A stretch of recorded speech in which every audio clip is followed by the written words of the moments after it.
आप सभी का क्लास 12th मैथमेटिक्स में स्वागत है। और मैथ्स की क्लास 12th मैथ्स की आज पहली क्लास, ठीक है ना, जिसका नाम है संबंध और फलन। संबंध जिसको बोला जा सकता है रिलेशंस एंड फंक्शंस। मेरे ख्याल से ये आज क्लास 12th के हिसाब से ये फर्स्ट टाइम हम नहीं सुन रहे कि संबंध और फलन क्या होता है। क्लास 11th में भी हमने एक चैप्टर पढ़ा था जिसका नाम है समुच्चय, संबंध और फलन, ठीक है ना, जिसको बोला जा सकता था सेट्स, रिलेशंस एंड फंक्शंस। आपको ये बता दूं कि 12th क्लास का ये जो चैप्टर है उसको समझने से पहले आपको 11th क्लास का बेसिक मालूम होना चाहिए, क्योंकि 11th क्लास का जितना भी हमने पढ़ा है ना उसी के आगे का ये है। और यदि आप डायरेक्ट इसको पढ़ने की कोशिश करेंगे तो ये बात समझ में आने वाली नहीं है, ठीक है, आपको ये स्पष्ट बता दूं।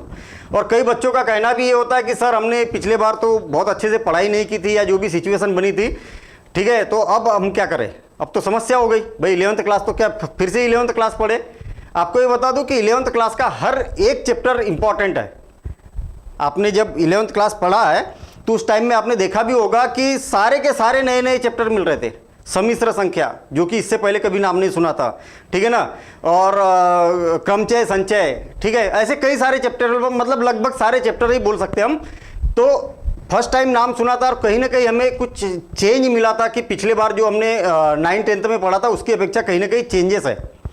सेम इसी प्रकार से उस पर निर्भर करेगा कि 12th क्लास निर्भर करेगा कि 11th क्लास का आपका बेसिक कंप्लीट होना चाहिए।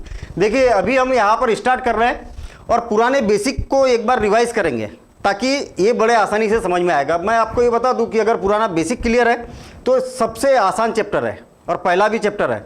और इस चैप्टर का उपयोग केवल इस चैप्टर में नहीं है, ऐसा नहीं कि ये चैप्टर यहाँ पर ख़त्म हो जाएगा। ये चैप्टर जब हम आगे के चैप्टर पढ़ेंगे तो वहाँ पर भी इसकी ज़रूरत पड़ेगी, ठीक है ना। कहाँ ज़रूरत पड़ेगी, जस्ट अगला ही चैप्टर है इनवर्स ट्रिग्नोमेट्रिक फंक्शंस, प्रतिलोम त्रिकोणमिति फलन। मतलब आ गया ना, फलन वाली बात आ गई ना। और फलन इसके अलावा भी कई सारे चैप्टर है जहाँ पर बीच बीच में फलन की बात की जाती है, चाहे अवकलन हो, चाहे समाकलन हो, चाहे और भी कोई चैप्टर हो, ठीक है ना। तो फलन आपको बहुत अच्छे से मालूम होना चाहिए और फलन तभी मालूम रहेगा जब संबंध मालूम रहेगा, ठीक है। और संबंध तभी समझ में आएगा जब आपके पास में कार्टेशियन प्रोडक्ट या जिसको बोला जा सकता है कार्तीय गुणन क्या होते हैं ये मालूम होना चाहिए। और कार्तीय गुणन तब समझ में आएगा जब समुच्चय आपको पूरा क्लियर है, ठीक है। तो जो 11th क्लास का बिल्कुल एकदम शॉर्ट में हम रिवीजन करेंगे और फिर उसके बाद बिल्कुल शॉर्ट में, पूरा एक तरफ से नहीं पढ़ेंगे, लेकिन आपको जो शॉर्ट में रिवीजन करेंगे आपने नहीं भी पढ़ा तो भी समझ में आ जाएगा, क्लियर। सबसे पहले तो ये देख लेते कि हमें इस चैप्टर में हमें पढ़ना क्या है, क्या क्या आगे चल के हमें जरूरत पड़ेगी, ठीक है। तो इस चैप्टर में पहला पार्ट है तो संबंध के प्रकार। संबंध क्या होता है ये नहीं, सब वो तो हमने 11th क्लास में पढ़ा था, जिसका अभी रिवीजन करेंगे। टाइप्स ऑफ रिलेशंस, उसके बाद में पढ़ेंगे फलनों के प्रकार, ठीक। और फिर उसके बाद में ये भी फलन हमने पहले पढ़ा था, अब फलनों के प्रकार पढ़ना है। फलनों का संयोजन, ठीक है, कंपोजिशन ऑफ फंक्शंस, फलनों की व्युत्क्रमणीयता, इन्वर्टिबिलिटी ऑफ फंक्शंस, और द्विआधारी संक्रिया या बाइनरी ऑपरेशंस, ठीक है। ध्यान देना इधर जो एक्सरसाइज प्रश्नावली 1.1 पहली एक्सरसाइज मिलेगी आपको संबंध के प्रकार से रिलेटेड, ठीक है ना। पहली एक्सरसाइज में क्या पढ़ना है आपको, संबंध के प्रकार पढ़ना है। दूसरी एक्सरसाइज में पढ़ना आपको फलनों के प्रकार 1.2 में, ठीक। और तीसरा पॉइंट और चौथा पॉइंट फलनों का संयोजन और फलनों की व्युत्क्रमणीयता, ये पढ़ना हमें 1.3 में, एक्सरसाइज प्रश्नावली 1.3। और द्विआधारी संक्रिया पढ़ना हमें 1.4 में। तो इस प्रकार से इतनी बातें पढ़ना है और उसकी 4 एक्सरसाइज आपको यहाँ पर मिलने वाली है, क्लियर ना। इसके बाद में और एक एडिशनल एक्सरसाइज मिलेगी, अतिरिक्त प्रश्नावली बोलिए, चाहे विविध प्रश्नावली बोलिए, चाहे मिसलेनियस एक्सरसाइज बोलिए, एक ही बात है। हम 10th वगैरह में हम एडिशनल एक्सरसाइज बोलते थे, यहाँ विविध पढ़ेंगे, मिसलेनियस बोलेंगे उसको, ठीक है। नाम ही चेंज है, बाकी मीनिंग एक ही है। उस एक्सरसाइज में 1.5 लिख देता हूँ मैं विविध को। इस एक्सरसाइज में इनसे रिलेटेड सारा एक रिवीजन होगा और थोड़े से अच्छे एडवांस लेवल के भी थोड़े क्वेश्चन इसमें होते हैं एक्सरसाइज के कंपैरिजन में। तो ये एक्सरसाइज भी बड़ी एक महत्वपूर्ण होती है, ठीक है ना। और 12th क्लास है तो 12th क्लास में तो हर एक चीज़ महत्वपूर्ण है, ठीक है। 12th क्लास हो चाहे देखिए सिलेबस को 100% कवर करने की एक तो मेंटलिटी आप बना लीजिए कि हमारे पास में अभी भरपूर समय है, पढ़ेंगे पूरा 100% पढ़ेंगे, इंपॉर्टेंट देख के पढ़ेंगे तो कुछ भी नहीं हो पाएगा, ठीक है ना। हम इसी में एनालिसिस करेंगे कि ये इंपॉर्टेंट है, ये नहीं है, ये छोड़ दे, वो छोड़ दे। कई बार क्या होता है, जो छोड़ा है उसके बेस पर वो इंपॉर्टेंट चीज़ आ जाती है जो एग्जाम में ज़्यादातर पूछा जाता है, और वो बात हमें समझ में नहीं आती। उसका कारण क्या है कि हमने बेसिक छोड़ दिया है। तो एक मेंटेलिटी बना के रखिए कि भविष्य में कुछ बहुत अच्छा कुछ करना है तो हर एक बात इंपॉर्टेंट है, जो हमारे सिलेबस में है सारी बातें इंपॉर्टेंट है। हर एक कॉन्सेप्ट को समझना है, और जो चीज़ समझ में नहीं आती है उसको और जिद से पढ़ना है, ठीक है। मैं आपको एक चीज़ ये स्पष्ट कर दूं। चलिए ठीक है, ये बातें तो हमें अब आगे पढ़ना है, तो फिर पीछे इनको पढ़ने के लिए हमें किसकी ज़रूरत पड़ेगी? तो इसके लिए हमें समुच्चय क्या होता है इसको समझना होगा। उसके बाद में क्रमिक युग्म क्या होता है इसको समझना होगा। कई लोगों को मालूम भी है तो बहुत अच्छी बात है, रिवीजन हो जाएगा, और नहीं मालूम तो भी बहुत अच्छी बात है, वो रिवाइज हो जाएगा और हम अगली क्लास या 12th क्लास बड़े आसानी से समझ पाएंगे। कार्तीय गुणन, कार्टिजन प्रोडक्ट जिसको बोला जाता है। फिर उसके बाद में देखेंगे संबंध क्या होता है, फिर देखेंगे फलन क्या होता है। तो हम अभी तो यहाँ तक देखेंगे कि संबंध क्या होता है, यहाँ तक। फिर फलन अगली एक्सरसाइज जब देखेंगे उस टाइम में फलन का फिर से रिवीजन करेंगे और फिर फलन हम आगे कंटिन्यू करेंगे। क्लियर? तो स्टार्ट करते हैं हम समुच्चय से। और मैं आपको ये बता दूं कि समुच्चय जो शब्द है वो एक उसका बिगड़ा हुआ रूप, समूह, बिगड़ा हुआ रूप बोल सकता हूं मैं, या तो फिर समूह बोल सकते हैं, या तो फिर संग्रह बोल सकते हैं, संग्रह, और या तो झुंड भी बोल सकते हैं। झुंड तो और भी ज़्यादा बिगड़ा हुआ रूप है, ठीक है ना। समूह, ग्रुप जिसको बोला जा सकता है, संग्रह, कलेक्शन, ठीक है, और झुंड भी एक क्या है, ग्रुप जिसको बोला जाता है, ठीक है। ये लगभग एक जैसे शब्द है और तीनों का की मीनिंग लगभग मिलती जुलती है।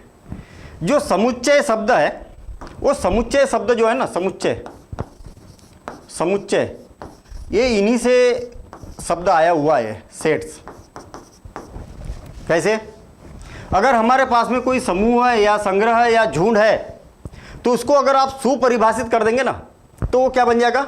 समुच्चय बन जाएगा। देखिए हम मैथ्स पढ़ रहे हैं ना, तो मैथ्स में क्या होगा, एक एथेंटिक चीज होगी, और एथेंटिक चीज को बनाने के लिए उसको क्या करना होगा, समुच्चय और संग्रह को क्या, या तो संग्रह को क्या करना होगा, सुपरिभाषित करना होगा। अब मैं एक एग्जाम्पल ले रहा हूँ। देखिए मेरे पास में मान लिया जाए कि 1, 3, 5, 7 और 9 इस प्रकार से एक कुछ संख्याएं हैं मेरे पास। देखिए मेरे पास में क्या है, कुछ संख्याएं, या बोल सकता हूं कि एक समूह है, या बोल सकता हूं कि एक क्या है, संग्रह है। भाई कुछ संख्याओं का संग्रह हुआ कि नहीं है, या कुछ संख्याओं का झुंड हुआ कि नहीं, या कुछ संख्याओं का समूह हुआ।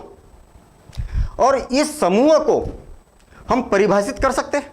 कैसे परिभाषित करेंगे, ध्यान देना इधर, परिभाषित, परिभाषित, बड़ी गौर से बात सुनना मेरी ये वाली है ना। इसको क्या करेंगे हम, परिभाषित कर सकते। कैसे परिभाषित कर सकते? दिया गया समूह क्या है, सम संख्याओं का समूह है क्या? सम संख्याओं का समूह नहीं है। इसका मतलब मैंने जो बोला वो क्या है, परिभाषित तो किया मैंने, लेकिन सही तरीके से परिभाषित नहीं किया। मैंने अगर बोला कि ये क्या है, अभाज्य संख्याओं का समूह है क्या? अभाज्य संख्याओं का समूह नहीं है क्या? तो मैंने परिभाषित तो किया लेकिन गलत ढंग से परिभाषित किया। मैं अगर बोलूं कि ये विषम प्राकृत संख्याओं का समूह है, ये क्या है, विषम प्राकृत संख्याओं का समूह है जो 10 से कम है, जो 10 से कम है। अब बताइए मुझे कि मैंने सही बोला कि नहीं बोला? तो आप बोलेंगे कि हाँ सर, अब जो बोला है आपने सही बोला। इसका मतलब जो सही बोला ना उसको मैंने क्या किया, सुपरिभाषित किया। क्या किया? सुपरिभाषित किया। देखिए मैं आपको फिर बता दूं कि बातें बड़ी छोटी छोटी सी है। आप बोलेंगे कि सर ये तो हमने 11th क्लास में पढ़ लिया, इतने डिटेल में क्यों बता रहे हैं? मैं आपको ये बता दूं कि ये सारी जितनी बातें कर रहे हैं ना, ये बातें संबंध के भी साथ में लागू होगी और फलन के भी साथ में लागू होगी, ठीक है। यही बातें उसमें भी लागू होगी। इसलिए एक बार रिवीजन कर ले, फिर 12th तो पढ़ना ही है ना, फिर तो अपना स्टार्ट हो ही जाएगा चैप्टर। चलिए ठीक है। सबसे पहले जॉर्ज केंटर साहब थे, जर्मन के मैथमेटिशियन थे, ठीक है ना, जर्मन के गणितज्ञ थे। इन्होंने इस समूह या संग्रह या झुंड को समुच्चय के रूप में परिभाषित किया, और उन्होंने बोला कि कोई भी समूह या संग्रह होता है उसको अगर आप सुपरिभाषित करेंगे ना तो क्या बन जाएगा, वो समुच्चय बन जाएगा। मैंने अभी सुपरिभाषित किया, कैसा सुपरिभाषित किया कि विषम संख्याओं का, विषम प्राकृत संख्या का समूह जो 10 से कम है। ये मैंने क्या किया, सुपरिभाषित किया इसको। और जब ऐसा सुपरिभाषित करेंगे तो ये क्या बन जाएगा, समुच्चय बन जाएगा। लेकिन जो भी वस्तुएं रहेगी उन वस्तुओं के बीच में क्या करना है, हमें कामा लगाना है। तो इस प्रकार से देखिए हमने क्या कर दिया, यहाँ पर कामा से सेपरेट कर दिया। उसके बाद में जॉर्ज कैंटर साहब ने बोला, क्या बोला कि ये जो वस्तुएं है इन वस्तुओं को सर्पाकार कोष्ठक में बंद कर दो। कर दिया सर्पाकार कोष्ठक में बंद। और उन्होंने ये बोला कि जो ये वस्तुएं है ना, ये सारी वस्तुएं, इनको क्या बोला जाता है, अवयव बोला जाता है, अवयव, या इसी को बोला जाता है सदस्य भी बोला जाता है। और जो सदस्य होते हैं ना, उसको अंग्रेजी वर्णमाला के स्मॉल लेटर द्वारा प्रदर्शित किया जा सकता है।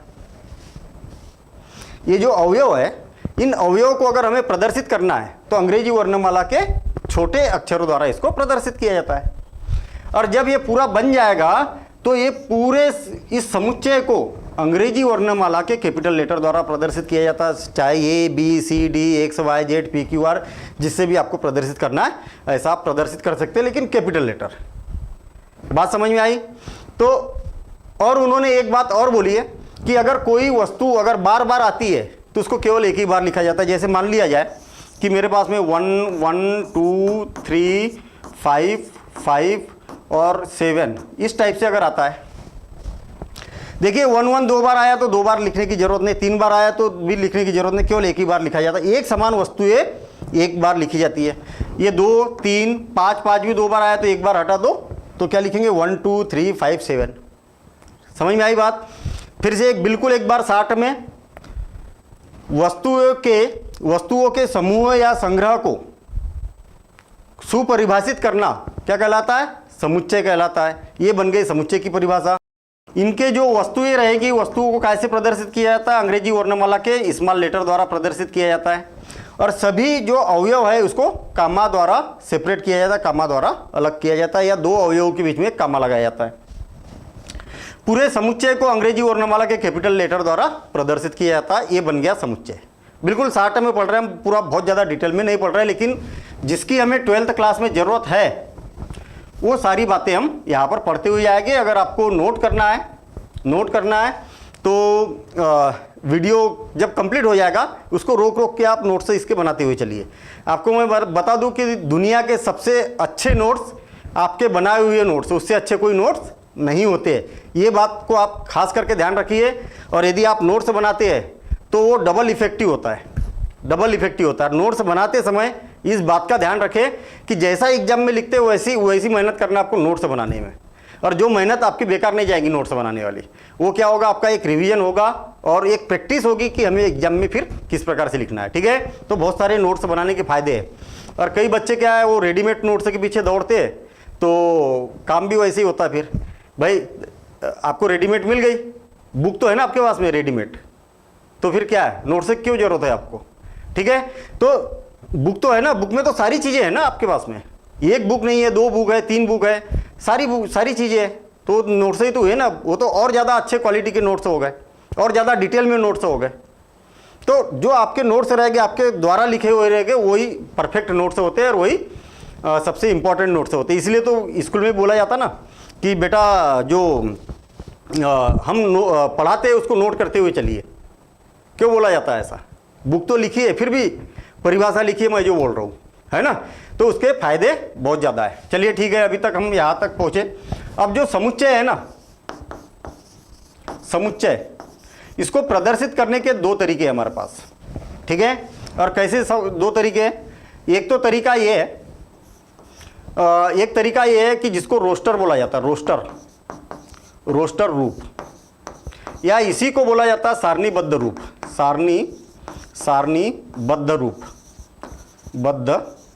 रूप, टेबुलर फॉर्म जिसको इंग्लिश में बोला जाता है, और रोस्टर फॉर्म जिसको इंग्लिश में बोला जाता है। इंग्लिश हिंदी में एक ही है, रोस्टर ही बोला जाता है इसको।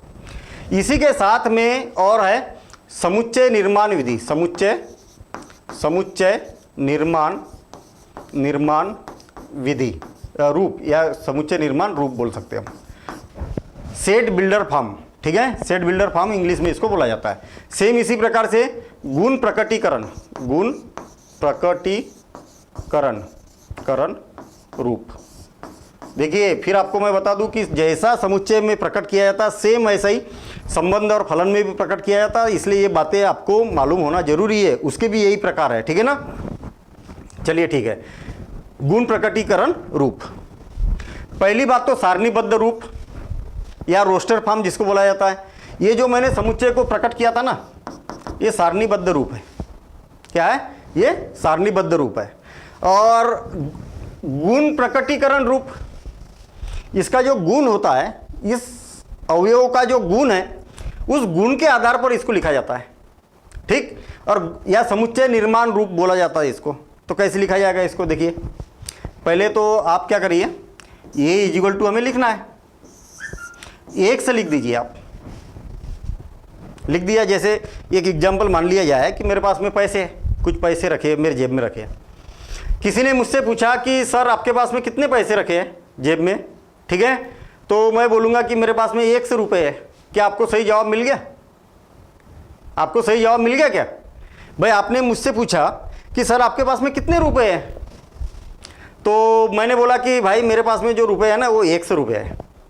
मेस से पढ़ाता हूँ ना, मैं मेस का स्टूडेंट रहा हूँ, तो मैं मेस की लैंग्वेज में जवाब दे रहा हूँ। मैंने बोला कि 100 रुपये है, तो क्या आप संतुष्ट हो गए?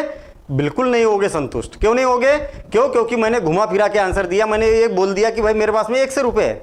अब 100 का मान कुछ भी हो सकता है, तो मुझे स्पष्ट करना पड़ेगा ना कि भाई मेरे पास में 100 का मान कितना है। 100 का मान 200 रुपये है, तो मुझे स्पष्ट करना पड़ेगा। तो मैंने क्या बोला पहले? 100 है। तो फिर 100 का मतलब क्या है? तो फिर यहाँ पर सचदेट लगाएंगे, 2 बिंदु लगाएंगे, और इसके बाद में जहाँ x प्राकृत संख्या है जो 10 से कम है। 100 का मतलब मैंने यहां पर बता दिया ये। तो दोनों की मीनिंग, इसकी मीनिंग और इसकी मीनिंग क्या हो गई? एक ही हो गई। दोनों का मतलब क्या हो गया? एक ही हो गया। तो इसको प्रदर्शित करने के ये 2 तरीके हैं। इसको बोला जाता है टेबुलर फॉर्म या रोस्टर फॉर्म या सारणीबद्ध रूप बोला जाता है, और इसको बोला जाता है गुण प्रकटीकरण रूप या समुच्चय निर्माण रूप। इतनी बात क्लियर हो गई? चलिए ठीक है, बिल्कुल 60 में पढ़ रहा है। और अदरवाइज 11th में तो फिर इससे रिलेटेड बहुत सारे क्वेश्चन भी थे, ये सारी चीजें।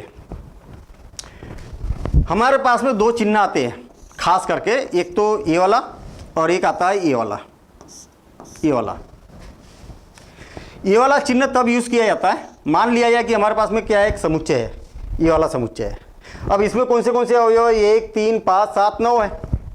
यदि मुझे ये बताना चाह रहा हूं कि 5 जो है ना ये समुच्चय के अंदर है, ऐसा बताना चाह रहा हूं, तब इसका उपयोग किया जाता है। और जब मुझे ये बताना रहा कि भाई इसमें 2 तो है ही नहीं, तो 2 इस समुच्चय में नहीं है, तब ये वाला चिन्ह उपयोग में किया जाता है। जो है तो उसी को क्रॉस कर दिया, नहीं है। ठीक है, देखना फिर से याद रखें कि समुच्चय को इस साइड में लिखा जाता है। समुच्चय का नाम क्या है? ये है, इसको इस साइड लिखा जाता है, और अवयव को लिखा जाता है इधर। उल्टा मत कर देना, उल्टा करेंगे तो फिर गलत है। ठीक है, हमेशा अवयव को लेफ्ट हैंड साइड में और समुच्चय को राइट हैंड साइड में लिखा जाता है। देखिए 3 इज बिलोंग्स टू ए, इसका मतलब क्या है? 3 ए का सदस्य है। 4 is not belongs to A, 4 इस समुच्चय में है क्या? नहीं है। तो आपको अगर ऐसा बताना है तो क्या बोलेंगे? 4 is not belongs to A, 4 is not belongs to A, मतलब 4 जो है ए का सदस्य नहीं है, समुच्चय ए का सदस्य नहीं है। क्लियर? तो इतनी बात हो गई हमारे पास में कि ये इसको समुच्चय को 2 प्रकार से हम परिभाषित कर सकते हैं, एक तो ये है और एक ये है। और इसको और ज़्यादा डिटेल में अगर आपको समझना है तो 11th क्लास में और ज़्यादा डिटेल में है, लेकिन 12th क्लास में हमें जितनी ज़रूरत है उतनी ही बातें कर रहे हैं, क्योंकि अभी हम 11th थोड़ी पढ़ रहे हैं, हम तो 12th पढ़ रहे हैं ना। तो मैं केवल ये कोशिश कर रहा हूँ कि आपने 11th क्लास नहीं भी पढ़ा तो भी आपको 12th समझ में आ जाए, और गारंटेड भी है कि आ भी जाएगा। ठीक है ना?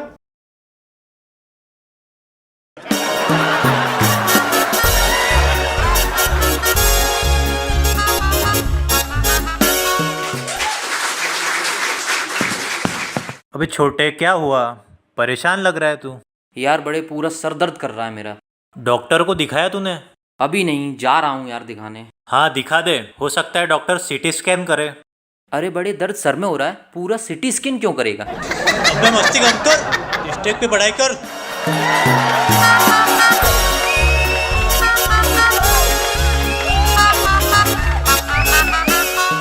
अब हमारा समुच्चय से रिलेटेड और एक बात रह गई।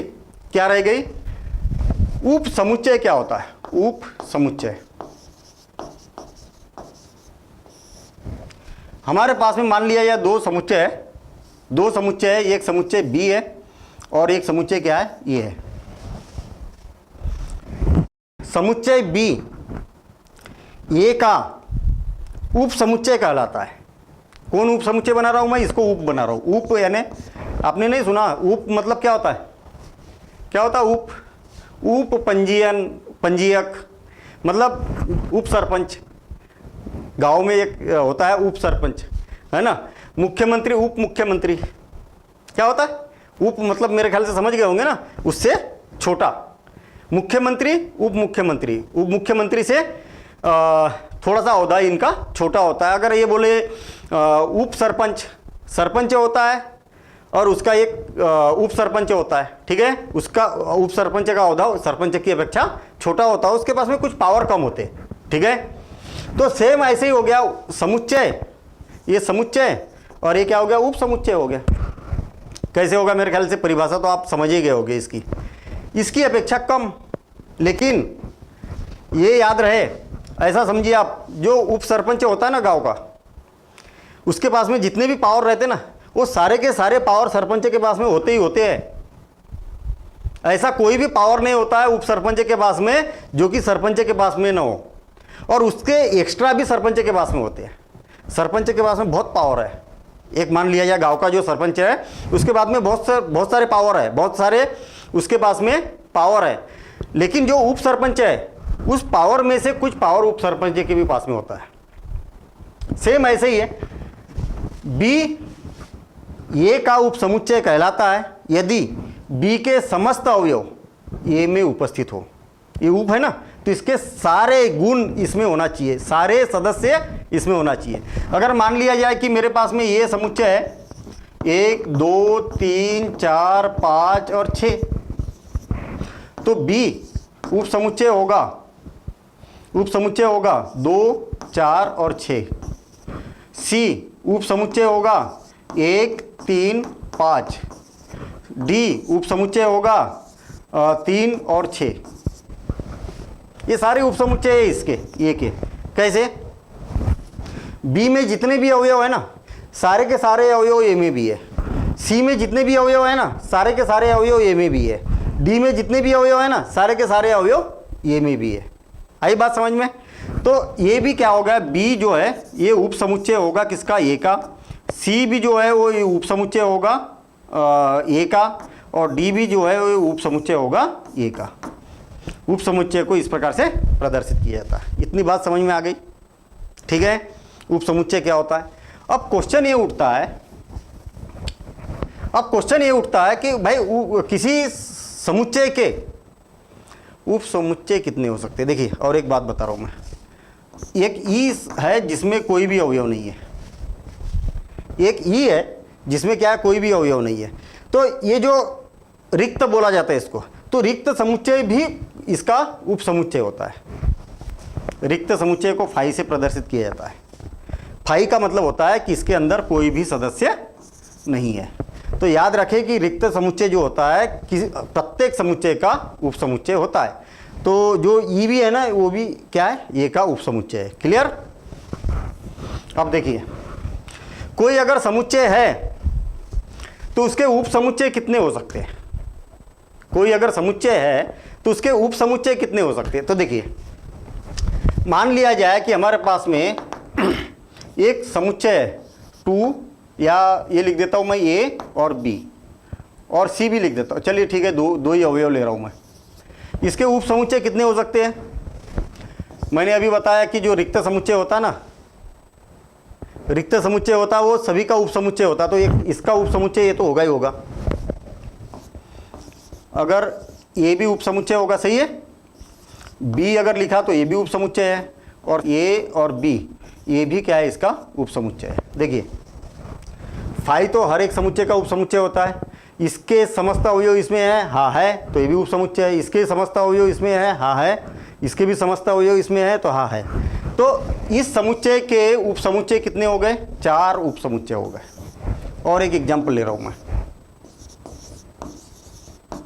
थोड़ा सा टाइम जरूर लगेगा, फिर बता रहा हूँ कि पुरानी बातें हैं, उसको एक बार आप अच्छे से समझ लेंगे तो चैप्टर बड़ा स्मूथ जाएगा, ठीक है। और यदि बिल्कुल एकदम फास्ट पढ़ना है आपको, नहीं सर मैं तो अब 12th क्लास स्टार्ट कर रहा हूँ और मैं तो ये पुरानी बातों पर ध्यान विश्वास नहीं रखता हूँ और मुझे तो अभी ही पढ़ना है, पूरा चैप्टर 1 घंटे में ख़त्म करना है, तो ऐसा 1 घंटे में टीस्टेक में कोर्स अवेलेबल नहीं है। मतलब यानी कहने का मतलब हमारा टीस्टेक का उद्देश्य है कि एक एक बात आपको मालूम होना जरूरी है, ताकि बड़े आसानी से आपको अगली बातें समझ में आए, ठीक है। बी इजिकल टू एक मान लिया जाए कि मेरे पास में 3 अवयव ए बी सी, ठीक। इसके उपसमुच्चय कितने हो गए, एक तो फाई तो होगा ही होगा, रिक्त समुच्चय। याद रखना कि इसमें कोष्टक नहीं लगाया जाता है, अगर आप फाई के आसपास कोष्टक लगा देंगे ना तो ये अवयव बन जाएगा, क्योंकि कोष्टक के अंदर किसको लिखा जाता है, समुच्चय में अवयव को लिखा जाता है। तो इसलिए रिक्त समुच्चय को कैसे प्रदर्शित किया जाता है, फाई से। केवल एक रखेंगे तो क्या हो गया, ये केवल बी हो सकता है, केवल सी हो सकता है, केवल ए और बी हो सकता है, केवल ए और सी हो सकता है, ठीक है। और ए बी सी तीनों हो सकते हैं, ए बी सी। कितने हो गए, 8। देखिए 8 हुए क्या, 1 2 3 4 5 6 7 और एक छूट गया, ए बी बी सी छूट गया ना, बी सी, ठीक। इतने उपसमुच्चय इसके हो सकते, कितने हो सकते हैं, 8 हो सकते हैं। इसका मतलब इसका फार्मूला आपको पहले मालूम हो सकता है, 2n, जहां n अवयवों की संख्या है, अवयवों की संख्या है, ठीक। तो ये बात आपको मालूम होना चाहिए, और इसी के बेस पर आगे और एक क्वेश्चन मिलेगा, कार्टेशियन प्रोडक्ट में मिलेगा, ठीक है, संबंध में भी मिलेगा। तो ये वाला तरीका आपको मालूम होना चाहिए, और उससे रिलेटेड एग्जाम में क्वेश्चन भी पूछा जाता है, ठीक है। भले वो कॉन्सेप्ट 11th क्लास का है, लेकिन क्वेश्चन बहुत पूछा जाता है। देखिए ध्यान देना इधर, यदि मान लिया जाए कोई समुच्चय है और उस समुच्चय में n अवयव है, तो उसमें उप समुच्चय कितने हो सकते हैं, तो 2n, ठीक है। देखिए अब चेक करते हैं हम, यहाँ पर कितने अवयव थे, 2, तो 2 की घात 2 कितने हो गए, 4, तो 4 उप समुच्चय हुए कि नहीं। अगर n का मान 3 है, 1 2 3, तो 2 की घात 3 कितना हो गया, 8 उप समुच्चय बने कि नहीं, ऐसा। तो आपको ये पता चल जाएगा कि कितने इसके उप समुच्चय हो सकते हैं। अब ये तो बात हो गई समुच्चय से रिलेटेड। अब इसके बाद में हम देखते हैं कि क्रमिक युग्म क्या होते हैं, और आगे बढ़ते हैं हम। नेक्स्ट टॉपिक है क्रमिक युग्म। क्या है, क्रमिक युग्म, या जिसको ऑर्डर्ड पेयर बोला जाता है, ऑर्डर्ड पेयर। क्रमिक युग्म किसको बोला जाता है, तो आपको ये बता दूं, जो क्रमिक युग्म है ना, अभी तक हम किसकी बात कर रहे थे, समुच्चय की बात कर रहे थे। अब अलग अलग समुच्चय की बात करते हैं हम, एक से ज़्यादा समुच्चय की, 2 या 2 से ज़्यादा समुच्चयों की बात करते हैं। देखिए मान लिया जाए कि मेरे पास में 2 समुच्चय, एक ए इजिकल टू है ए बी, और बी इजिकल टू है 1 2 और 3, ठीक। मेरे पास में 2 समुच्चय है, या 2 से ज़्यादा भी हो सकते हैं। इसके बाद जितनी भी बातें करेंगे ना, हम एक से ज़्यादा समुच्चय की बात करेंगे, ठीक है। 2 समुच्चय, अगर इन समुच्चयों को हम क्रमिक युग्म के रूप में लिखें तो कैसे लिखा जाता है, इसका एक अवयव और एक इसका अवयव। जैसे अगर a, 1, तो इसको बोला जाता है क्रमिक युग्म। 2 समुच्चयों के अवयवों को, एक एक अवयव को अगर हम अलग से लिखें इस प्रकार से, तो इसको क्या बोला जाता है, क्रमिक युग्म बोला जाता है। इसी से बनेगा कार्तीय गुणन, कार्तीय गुणन। एक क्रमिक युग्म समझ में आया कि नहीं आया, 2 इसका एक अवयव लेना है, इसका एक अवयव लेना है, ठीक है। तो इसके एक अवयव को लिख दिया, दूसरे के समुच्चय के दूसरे अवयव को लिख दिया, बीच में कामा लगा दिया। जैसे निर्देशांक तल पर जैसे बिंदु को दर्शाते थे ना, निर्देशांक बिंदु को दर्शाते थे ना, सेम उसी प्रकार से ये पहले अंक को क्या है x से प्रदर्शित किया जाता था और इसको किसको y से प्रदर्शित किया जाता था। पहले x का मान फिर y का मान, तो सेम कॉन्सेप्ट इसका भी यहाँ पर बनता है। अब कार्तीय गुणन या जिसको बोला जाता है कार्टेशियन फॉर्म, कार्टेशियन फॉर्म, ठीक है। कार्टेशियन फॉर्म क्या होता है? मान लिया जाए कि हमारे पास में दो समुच्चय है। इसको थोड़ा सा दूसरे तरीके से समझते हैं हम। दो समुच्चय है, एक समुच्चय तो है ये और दूसरा समुच्चय क्या है? बी है। ये में कितने अवयव है? एक तो ये है और दूसरा क्या है? बी है। और इसमें 1, 2 और 3। हम क्या करते हैं? ए से बी की ओर कार्टेशियन प्रोडक्ट यहाँ पर निकालते या कार्तीय गुणन यहाँ पर निकालते। गुणन कैसे होता है देखिए, पहले का ए से बी कर रहा हूं मैं, ए से बी की ओर, इसका जो एक अवयव है ना,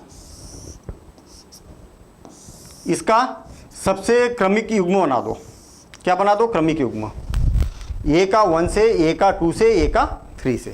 फिर इसके बाद में बी है तो बी का भी सभी से क्रमिक युग्म बना दो। ये और ये, कोई भी अवयव इधर भी नहीं छूटना चाहिए और इधर भी नहीं छूटना चाहिए। प्रत्येक अवयव का अगले के सारे अवयव से संबंध होना चाहिए, ठीक है। तो देखिए अभी यहाँ पर क्या हो रहा, कार्तीय गुणन का मतलब हो गया कि ए गुणित बी, इसको ए गुणित बी से प्रदर्शित किया जाता है। किससे प्रदर्शित किया जाता है? ए गुणित बी से। देखिए कार्तीय गुणन बनाना चालू करिए। ए के साथ में 1, ए के साथ में 2, ए के साथ में 3, ए के साथ 3 और फिर बी के साथ में 1, बी के साथ में 2 और बी के साथ 3, बी के साथ 3। सारे लिख दिए ना, ए के साथ सभी को लिख दिया, बी के साथ में सभी को लिख दिया। देखिए 2, 3, 4, 5, 6 कितने बने? 6 बने। ये जो है ना ए क्रॉस बी कार्तीय गुणन, ये क्या कहलाएंगे? इसके अवयव कहलाएंगे। क्या कहलाएंगे? ए क्रॉस बी के क्या कहलाएंगे? अवयव का। जैसे समुच्चय में अवयव होते थे ना, तो यहाँ पर इसके जो अवयव होंगे ना, ये एक अवयव, दूसरा अवयव, तीसरा अवयव, चौथा अवयव, पांचवा अवयव, छठवां अवयव, इसको क्या बोला जाता है? एलिमेंट्स बोला जाता है या जिसको अवयव बोला जाता है। ये अवयव के बीच में क्या लगाया जाता है? कामा लगाया जाता है। क्रमिक युग्म के भी बीच में कामा लगाया जाता है। ये इस प्रकार से सेपरेट किया जाता है। जो पहले लिखा है ये, उसके अवयव पहले पहले होना चाहिए और जो बाद में लिखा है उसके अवयव कहाँ पर होना चाहिए? बाद बाद में होना चाहिए। और इनको सबको सर्पाकार कोष्ठक के अंदर बंद किया जाता है। तो ये कहलाता है कार्तीय गुणन। बात समझ में आई क्या? फिर से और एक बार बिल्कुल शॉर्ट में। हमारे पास में दो समुच्चय, एक समुच्चय ये है, दूसरा समुच्चय ये है। इसके कार्तीय गुणन हमें ज्ञात करना है। तो ए से बी की ओर कर रहा है, तो ए क्रॉस बी कर रहा है, तो पहले ए के अवयव फिर बी के अवयव। इसके प्रत्येक अवयव को क्या करना है? सभी अवयव के साथ में इस प्रकार से लिखना है। तो ये क्या कहलाएंगे? कार्तीय गुणन कहलाएंगे, ए क्रॉस बी। सेम इसी प्रकार से अगर बी क्रॉस ए अगर पूछा जाए आपसे, तो बी क्रॉस ए क्या होगा? पहले बी का अवयव आना चाहिए, फिर ए का अवयव आना चाहिए। तो देखिए सेम इसी प्रकार से इसको भी आप लिख सकते हैं। पहले किसको लिखा है हमने? बी को लिखा है। तो यहाँ पर भी पहले बी को बनाइए। बी में कौन कौन है? 1, 2 और 3 है। और ए में कौन है? ए और बी है। तो इसका इससे, इसका इससे, फिर इसका इससे, फिर इसका सॉरी, फिर इसका इससे, फिर इसका इससे और फिर इसका इससे।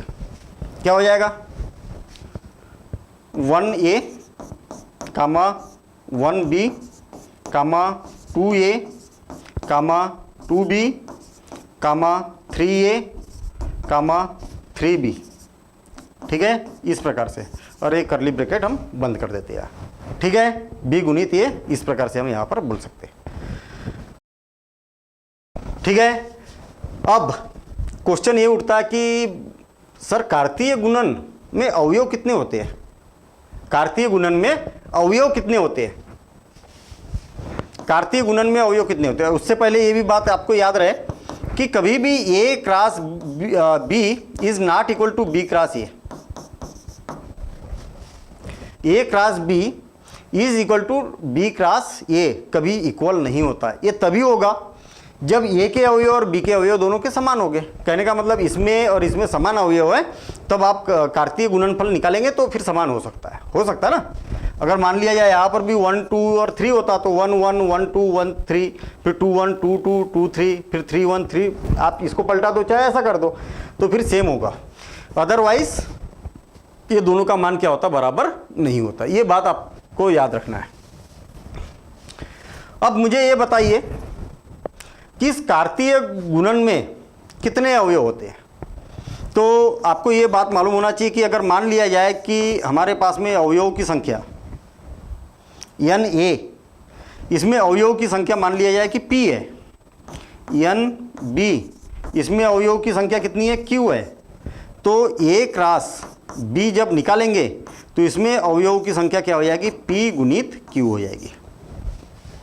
सही बोल रहा हूँ कि मैं? यहाँ पर अवयव कितने, 3, और यहाँ पर कितने अवयव थे, 2। कितने अवयव थे, 2 थे। तो 3 गुणित 2 कितने हो गए, 6, 3 दूनी 6, तो आप देखेंगे 6, ये देखिए 6 अवयव आए इसमें। तो इस प्रकार से नंबर ऑफ अवयव, इसके अवयव या बोले इसके अवयव कितने हो गए, इसके ए के अवयव गुणित बी के अवयव जितने भी हो गए उतने इसके अवयव हो गए।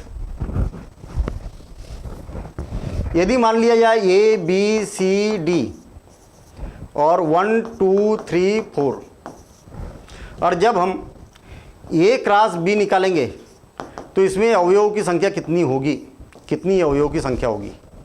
तो देखिए इसमें अवयव कितने हैं, इसमें अवयव कितने हैं, और गुणित ये इसमें कितने अवयव, बी में कितने अवयव है, ए में कितने अवयव, 1 2 3 4, और इसमें कितने अवयव, 1 2 3 4, और कितने हो गए, 16। जब आप ए क्रॉस बी निकालेंगे ना तो 16 अवयव आपको मिलेंगे। और अवयव याद रखना, ये 1 अवयव है, ये 2 अवयव है, ये 3 अवयव है, ये क्रमिक युग्म जो है ना, इनको मिला के ये पूरे एक क्रमिक युग्म को एक अवयव बोला जाता है। ठीक है। अब ए क्रॉस बी के उपसमुच्चय कितने हो गए, कितने हो गए, थोड़ा सा आप सोचिए। ठीक है, ए क्रॉस बी के उप समुच्चय कितने हो गए, इसके बारे में थोड़ा सा सोचिए आप। देखिए ध्यान देना इधर। यदि मान लिया जाए कि मेरे पास में एक समुच्चय है, ध्यान देना इधर, एक समुच्चय है A is equal to A B और सी, तो ए बी और सी, ठीक, ये एक समुच्चय है। इसके उप समुच्चय कितने होते हैं, अभी अभी जस्ट हमने पढ़ा है। उप समुच्चयों की संख्या कितनी होती है, 2n। इसका मतलब यहाँ पर कितने अवयव, 3 अवयव है, तो 2 की घात 3 बराबर से कितना हो गया, 8। तो 8 उप समुच्चय बन सकते हैं इसके मैक्सिमम। ठीक है ना। तो फिर ए क्रॉस बी के उप समुच्चय कितने बनेंगे, तो भाई आप ये बताइए मुझे कि इसके अवयव कितने हैं, p गुणित q है ना। अगर ए में p अवयव है, बी में q अवयव है, तो ए गुणित बी में कितने अवयव है, p q है। तो p q अवयवों में कितना समुच्चय बने, कितने उप समुच्चय बनेंगे, तो 2p q। ये बड़ी इंपॉर्टेंट बात है। बात समझ में आई, देखना फिर से और एक बार। आपने क्या किया, ए गुणित बी निकाला, ए गुणित बी में कितने अवयव, 1 2 3 4 5 6, जितने अवयव होते हैं। जैसा इसमें 3 अवयव थे तो इसके उप समुच्चय कितने हो गए, 2 की घात 3। इसमें 6 अवयव है तो 2 की घात 6 होगा कि नहीं, उप समुच्चयों की संख्या। तो ये क्या हो, ये बन जाएगा इसका फार्मूला, और इसको आप क्या करेंगे, नोट करते हुए जाएंगे। इसमें ये याद रखना कि यदि मान लिया जाए, यदि ए तथा या बी अपरिमित समुच्चय है, तब ए क्रॉस बी में भी अपरिमित सदस्य हो गए। क्या बोल रहा हूं, समझ में आया कि नहीं आया। मान लिया जाए कि मेरे पास में एक समुच्चय है, एग्जाम्पल, एक समुच्चय है जिसमें क्या है, ए और बी 2 सदस्य है। और बी समुच्चय है जिसमें 1 2 3 डैश डैश डैश डैश अनंत। तो अब ए क्रॉस बी निकालिए, ए क्रॉस बी निकालिए, क्या होगा ए क्रॉस बी? ए का 1 से, ए का 2 से, ए का 3 से, ए का 4 से, ए का 5 से, और कंटिन्यू चलते जाएगा। क्या हो जाएगा? ए 1 ए 2 ए 3 और डैश डैश डैश, और इसी प्रकार से B1 B2 B3 और डैश डैश डैश, और ये कोष्टक बंद। अपरिमित हो गए ना, क्योंकि दोनों, या तो दोनों अपरिमित है तो भी ये अपरिमित होगा, दोनों में से एक भी अगर अपरिमित है, दोनों में से अगर एक भी अपरिमित है तो भी ये क्या होगा? ए क्रॉस बी अपरिमित होगा। इतनी बात समझ में आई? अब नेक्स्ट, अगर कोई एक समुच्चय है और हमें ए गुणित ए गुणित ए निकालना है तो इसको बोला जाता है क्रमिक क्रमिक त्रिक। आप नोट से बनाते हुए चलेंगे भाई, ठीक है? बेसिक जो है बिल्कुल एकदम सारांश में पढ़ रहे हैं हम 11th क्लास का। फिर जब 12th पढ़ेंगे ना तो वहाँ पर इसमें से ये सारी जो है बेसिक, ये बेस बनेगा आपका, और इस बेस के आधार पर, इस बेस के आधार पर फिर 12th स्टार्ट होगा, तो बिल्कुल आसानी से समझ में आएगा। कई बच्चे, मैं बता रहा हूँ ना आपको, 12th क्लास का जो पहला चैप्टर है ना, कई बच्चे बोलते हैं कि सर बहुत ही माथा बच्ची है, पता नहीं क्या क्या उसमें बोला जाता है, कब कोई भी नाम आ जाता है, नए नए से नाम हमें दिखाई देते हैं, तो हमें प्रॉब्लम जाती है। कई बच्चे बोलते हैं कि अरे बिल्कुल आसान है भाई, जिसने 11th पढ़ा है उसके लिए बिल्कुल आसान है, ठीक है? और 11th क्लास में भी मैं आपको ये बता दूँ, जितना हम बेसिक कर रहे हैं ना यहाँ पर, इतना पढ़ ले, इतना समझ ले। अगर आपको एक बार में प्रॉब्लम आ रही है, 2 बार वीडियो देखिए और फिर आप देखिए कितने मज़ेदार तरीके से आपका ये चैप्टर कंप्लीट होता है, ठीक है? 12th क्लास का। चलिए ठीक है, इसको क्या बोला जाता है? क्रमिक त्रिक बोला जाता है। अब क्वेश्चन ये उठता है कि भाई इसको हम ज्ञात कैसे करेंगे? तो ज्ञात करने का बिल्कुल आसान तरीका है। एक एग्जाम्पल ले रहा हूँ मैं, एग्जाम्पल मान लिया जाए कि ए इजिकल टू, हमारे पास में सदस्य है ए और बी। हमें क्या करना है? ए क्रॉस ए निकालना है। इसका मतलब क्या होगा? ए बी और ए बी, इसका इससे, फिर इसका इससे, फिर इसका इससे, और फिर इसका इससे, ऐसा क्या होगा? ए बी और फिर उसके बाद में और बी बी। हो गई बात समझ में? अब ए क्रॉस ए, तो ये कैसे निकालेंगे? सबसे पहले तो ए क्रॉस ए, और इधर ये क्रॉस ए क्या है? ए बी ए और बी बी, ये, और यहाँ पर क्या है? A B. पहले इसका इससे, फिर इसका इससे, फिर इसका इससे, फिर इसका इससे, सेम ऐसे आगे की ओर कंटिन्यू। देखिए पहले ये इसका ये से, ये, फिर ये बी, फिर ए बी ए, फिर ए बी, फिर बी ए, फिर बी ए और बी, और फिर बी और बी। बन गया? ये मतलब कहने का मतलब इतने के साथ में इसका प्रोडक्ट किया मैंने तो इतना आ गया। कहने का मतलब ये हुआ कि यहाँ पर इसको क्या बोला जाएगा? ये बोला जाएगा समुच्चय ए का क्रमिक त्रिक कहा जाता है, ठीक है? तो आपको ऑर्डर्ड पेयर से रिलेटेड इतनी बातें मालूम होना चाहिए। ऑर्डर्ड पेयर बोलिए चाहे कार्तीय गुणन से रिलेटेड इतनी बातें मालूम होना चाहिए, ठीक है? अब बात आई संबंध क्या होता है, ठीक है?